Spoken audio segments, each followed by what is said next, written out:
চোখের সামনে এক ওয়াক্ত নামাজ পড়ে না, জানেও না সে মানুষের বাচ্চা নাকি জানোয়ার, এটাও জানে, হাইওয়ান কিনা না মানুষ বলতে পারে। কে পাঠাইলো, কেন পাঠাইলো, কে সৃষ্টি করলো, কেন সৃষ্টি করলো, কি জন্য আসলো, কিচ্ছু জানে, কিছুই জানে না। লক্ষ্য উদ্দেশ্যহীন, গন্তব্যহীন এক পাগল, মাতাল, ছাগল, যা মন চাই তাই করে, যা মন চাই। এটা জিন্দিগি আর কি। এ তো লক্ষ্য উদ্দেশ্যহীন জীবন, জন্তু জানোয়ারের জীবন। মুসলমান তো তাকে বলে যার সুনির্দিষ্ট গন্তব্য জানা আছে। ইমানদারের গন্তব্য জানা আছে যে আমার গন্তব্য কোথায়, আমার এটা হায়াত, এরপরে আমার মৃত্যু, কবর, এরপরে আমার হাসরের মাঠ, এরপরে আমার মিজান হিসাব, এরপরে আমার ফুলসেরাত, এরপরে আমার জান্নাত। আমার টার্গেট জানা আছে, আমার গন্তব্য জানা আছে। আমি থামবো সেদিন, জান্নাতে যাব যেদিন। আমার টেনশন দূর হবে সেদিন, আমি জান্নাতে ঢুকবো যেদিন। ওয়াকালুল হামদুলিল্লাহিল্লাযী আযহাবা আন্নাল হাযান। কোরআনুল কারীমের মধ্যে আছে, আল্লাহ তাআলা বলেন জান্নাতি বান্দা জান্নাতে ঢুকে বলবে, আল্লাহ আপনার প্রশংসা করছি, আজকেই আমার চিন্তা পেরেশানি জীবনের তরে শেষ হলো। আজ আমি জান্নাতে ঢুকলাম, এবার আমি নিশ্চিন্ত হলাম, নিশ্চিন্ত হলাম, আর কোনোদিন এই জান্নাত থেকে বের হতে হবে। আল্লাহ তাআলা বলছেন আর কখনোই এখান থেকে বের হইতে হবে না। খালিদিনা ফিহা আবাদা, চিরস্থায়ী। চলেন বাপ, এই জন্য বললাম নিজেদের ছেলে, নিজেদের মেয়ে, নিজেরাও ইনসাফের সাথে ভাইবেন যে আপনি আখিরাত চিনেন কিনা।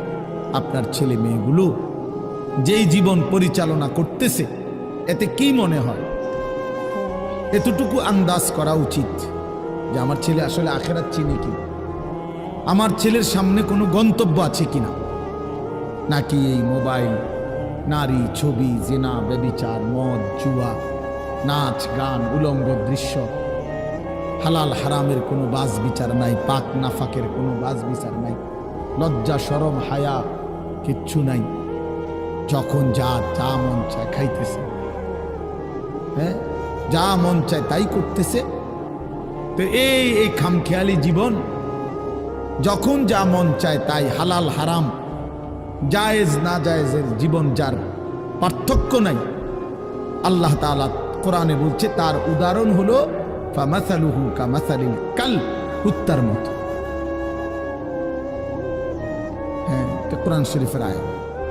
ওই জীবন কুত্তার জীবন, কুকুরের জীবন। এই জন্য আমি সবসময় এটা বুঝি, বেনামাজির জিন্দেগি কুত্তার জিন্দেগি। এই ফজরের নামাজ না পড়ে যে জানোয়ারগুলো ঘুমায় থাকে, এগুলা কুকুরের জিন্দেগি। খালাস। এই সুদখোরগুলো যে জিন্দেগি কাটায়, এগুলো কুকুরের জিন্দেগি। এই হারামখোরগুলো যে জীবন কাটায়, এটা জানোয়ারের জীবন। কোরআন শরীফের আয়াত।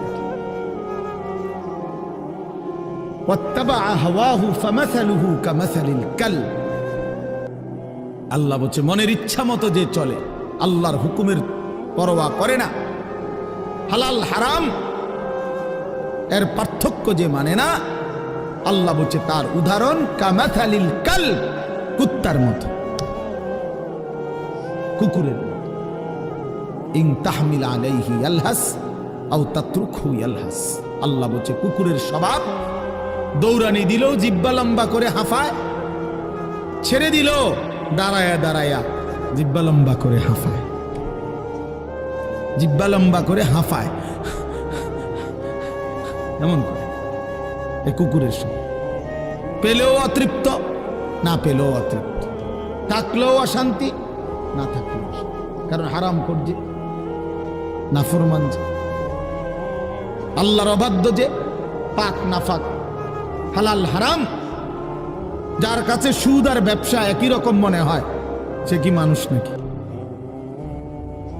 যার কাছে আপন বউ পরের মহিলা সমান মনে হয়, নিজের বউও দেখে, মানুষের বেডিও দেখে, তো তার কাছে কি কোনো হালাল হারামের পার্থক্য আছে কি? তো সে জানোয়ার না, তো জানোয়ার কি? সে জানোয়ার না, তো জানোয়ারটা কে? তাই বলে, ইনসাফের কথা বলে, নাহলে বিচারে কর কি কর। এই জন্য এটা সবসময় মনে রাখবেন, জওয়ান হন আর বুড়া হন, আমি হই আর আপনি হন, হালাল হারামের পার্থক্য যার মধ্যে নাই, কুকুরের মধ্যে কোনো হালাল হারামের পার্থক্য নেই, কুকুরের মধ্যে পাক নাফাকের কিছু নেই, কারণ যেহেতু সে জানোয়ার। কিন্তু মানুষ যে ইনসান, তার সৃষ্টিগত সত্তার মধ্যে হালাল হারামের অনুভূতি থাকতে হবে।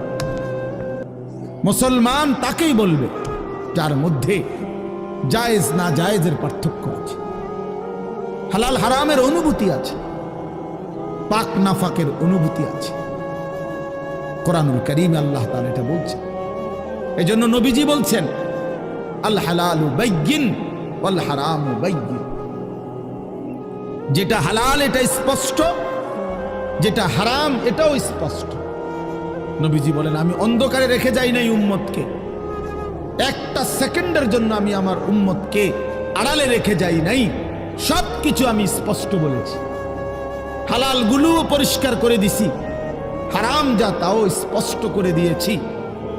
24 ঘন্টার যাবতীয় কর্মকাণ্ড আমি আল্লাহ স্পষ্ট করে দিয়েছি। ওই দেখেন, ওই অপদার্থ ছেলেটার দিকে এক নজরে মোবাইলের দিকে তাকায় আছে, কারে বলে কি ওয়াজ করে এর কোনো খবর।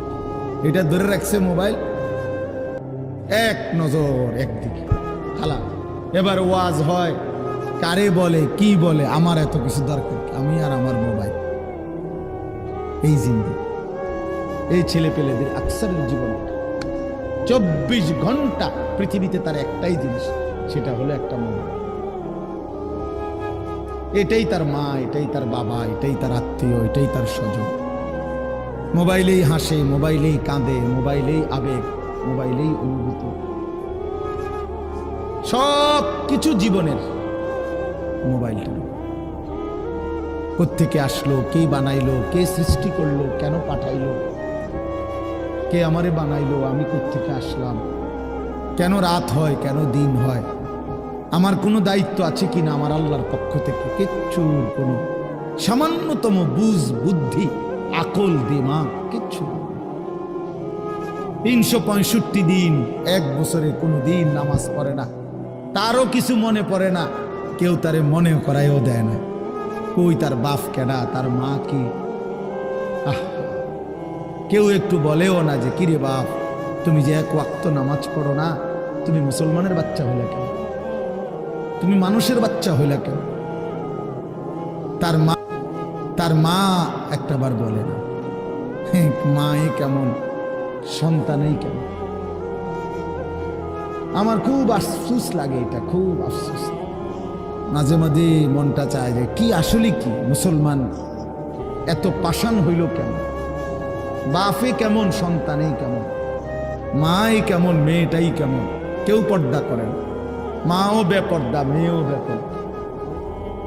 বাপ ফুজি ছেলে মেয়ে সবাই মিলে টেলিভিশন চায়, একসাথে নাচ গান নর্তকীর ছবি, নাটক, সিনেমা দেখতেছে। ছি ছি ছি ছি, কত নিকৃষ্ট মুসলমান, কত বেশরম, বেহায়া, নির্লজ্জ হইলে এত বড় বেশরম হইতে পারে। আত্মমর্যাদা, আত্মসম্মান, লজ্জা যদি এক বিন্দু থাকতো, তাইলে তো বাবা জিজ্ঞেস করতো যে কিরে বাপ, তুই মুসলমানের ঘরে জন্ম নিয়া এক ওয়াক্ত নামাজ পড়ে না, তুই কেমনে রে আমি মুসলমানের সন্তান হইলি,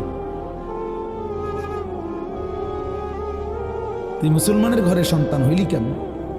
আরে এইটা তো আগে বোঝাপড়া করার বিষয় ছিল। তোর বিদেশ, তোর চাকরি, তোর দাখিল, তোর এসএসসি বেড়া এডি বাদ দে বেড়া, থো বেড়া এডি পরের কথা বেড়া। আগে তুই মুসলমানের বাচ্চা কিনা আগে এটা বল বেটা। তোর নামাজের বোঝাপড়া কর আগে বেটা। কিসের তোর বিদেশ, আবার কিসের তোর দেশ? তোর চাকরি দিয়ে আমি করব কি? তোর ব্যবসা দিয়ে আমি করবো কি? তোর উপার্জন খাইয়া আমি করবো কি বেটা? তুই তো হারাম কর, তো নাফরমান।